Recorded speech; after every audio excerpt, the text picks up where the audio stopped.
De hoje nós vamos estudar povos vindo do além-mar para o atual território brasileiro. Então nós vamos falar um pouco dos portugueses e da chegada deles ao Brasil, certo? E como foi essa chegada. Então, Novo Mundo. Quando os europeus chegaram à América, eles deram ao lugar o nome de Novo Mundo, pois era um território novo a ser explorado. Ou seja, eles não conheciam essa parte do mundo. Eles conheciam a Europa, a África e a Ásia. E como esse local era um território desconhecido para eles, então eles deram o nome de Novo Mundo. A chegada dos portugueses ao Brasil. Os portugueses foram os primeiros europeus que ocuparam o território brasileiro. Eles chegaram em 22.500. Só, pessoal, que eles chegaram ao Brasil em 1500, mas eles já sabiam que aqui existia, certo? Um território a ser explorado.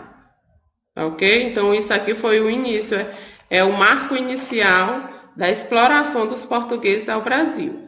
Bem, então essa foto você já conhece, que a gente já colocou em aulas anteriores.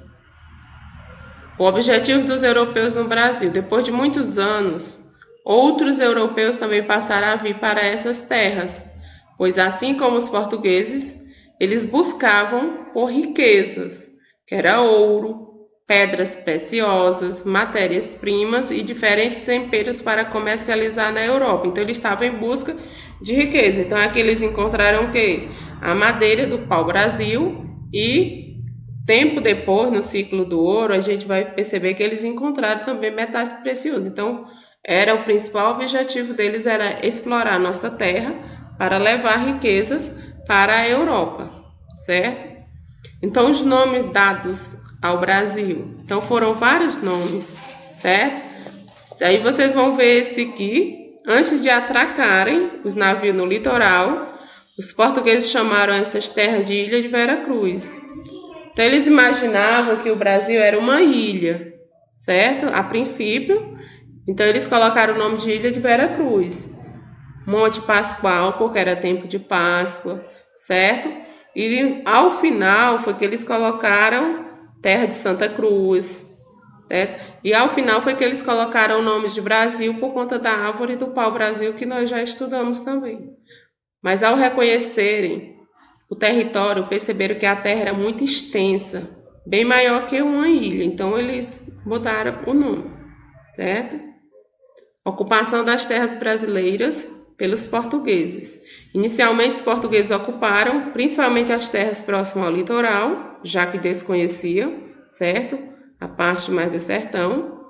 Dessa forma, protegiam dos invasores e teriam acesso a embarcações que vinham e voltavam de Portugal, certo? Então, por que essas embarcações vinham e voltavam? Porque ali eles estavam transportando a riqueza que era explorada no Brasil naquele período, que era o pau-brasil. Então, eles levavam madeira para a Europa. Então, desenho nas embarcações. O que significa essa cruz nas embarcações de Portugal e da Espanha? Nas velas, que é essa parte branca que vocês estão vendo aí nas caravelas, espanholas e portuguesas, havia um desenho com uma cruz de Malta, usado para simbolizar a Igreja Católica. Na época, os reis europeus eram católicos, então para simbolizar a religião católica, eles colocavam a cruz de Malta, certo? Cultivo da cana-de-açúcar. As tentativas de cultivo de cana-de-açúcar, vegetal com qual era possível produzir o açúcar, que era um bem muito precioso e valioso na Europa, não deram certo na Europa por conta do clima, certo? Que era um clima frio, de região temperada, que a gente já estudou isso anteriormente. Entretanto, por volta de 1530, os europeus descobriram que o clima do Brasil era propício para o plantio da cana. O açúcar era muito valioso na Europa. Então, por que o clima do Brasil era propício? Que era um clima, certo? Clima argiloso, de terra roxa, que era úmido. Principalmente o clima do Nordeste brasileiro, que onde se introduziu a questão dos engenhos em Pernambuco, certo? Então, essa era uma característica desse local, ter um clima e um solo bem propício para o cultivo da cana-de-açúcar, certo? O clima quente, semiárido brasileiro. Então, bem característico para se produzir a cana-de-açúcar e a produção para o plantio da cana-de-açúcar, né? E a produção do açúcar, certo? Que a gente já estudou sobre essa questão. Vocês viram até um engenho na aula passada. Então, vamos continuando.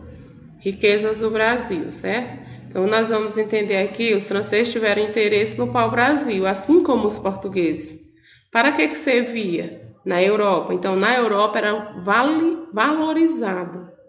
A madeira para quê? Para construir embarcações e móveis. Então, aquelas madeiras de boa qualidade, que era levada do Brasil para a Europa, elas serviam para fabricar as caravelas, as naus, certo? E alguns móveis de luxo era fabricado com esse material. A seiva da árvore de coloração vermelha era usado para tingir tecidos, como vocês estão observando, certo? Esse tecido foi tingido, certo? Com a seiva da árvore do pau-brasil. Então, essa é a característica, certo? E nós vamos perceber aqui que, além dos portugueses que estavam aqui, quem eram realmente os nativos dessa região eram os povos indígenas.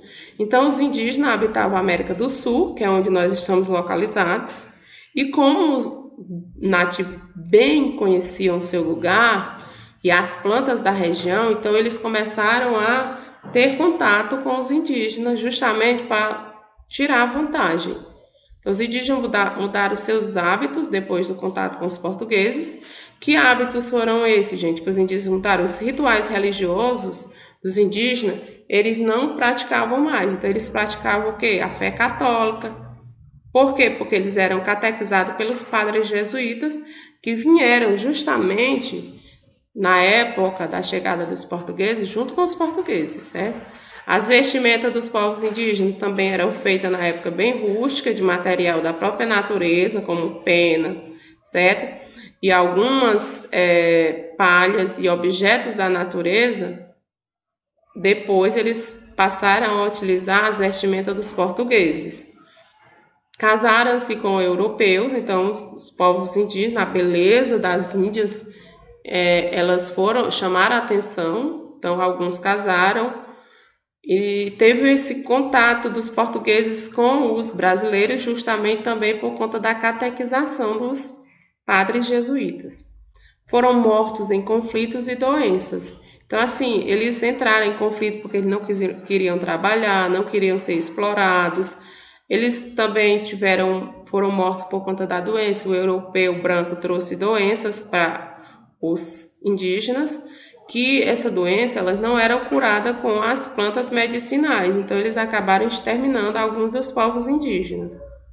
E outros eles fugiram para o interior das matas, ou seja, eles não queriam ser explorados, então eles fugiram, adentraram o sertão, território que eles conheciam bem, mas que os portugueses não conheciam, então isso ajudou que eles ficassem escondidos, certo? Então, nós chamamos esse tipo de afastamento do litoral para o sertão, nós chamamos esse tipo de afastamento de migração forçada.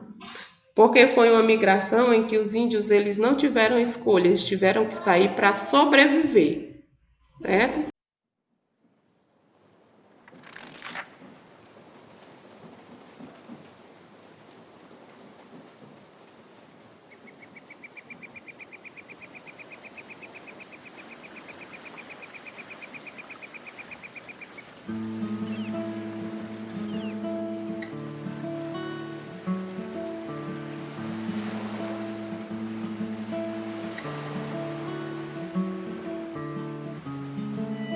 Espantado viu-se indígena ao chegar das caravelas.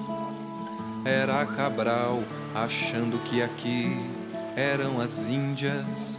E sem querer, querendo, numa nau ele atracou.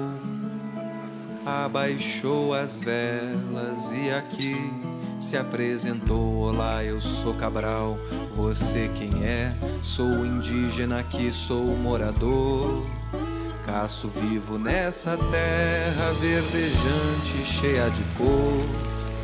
E assim se fez um laço, um passo ao futuro, adentrando as matas, desbravando seus costumes tupi-guarani, tupinambá, tupiniquim, caeté, potiguar, todos falantes da língua tupi, mostraram a Cabral a cultura daqui.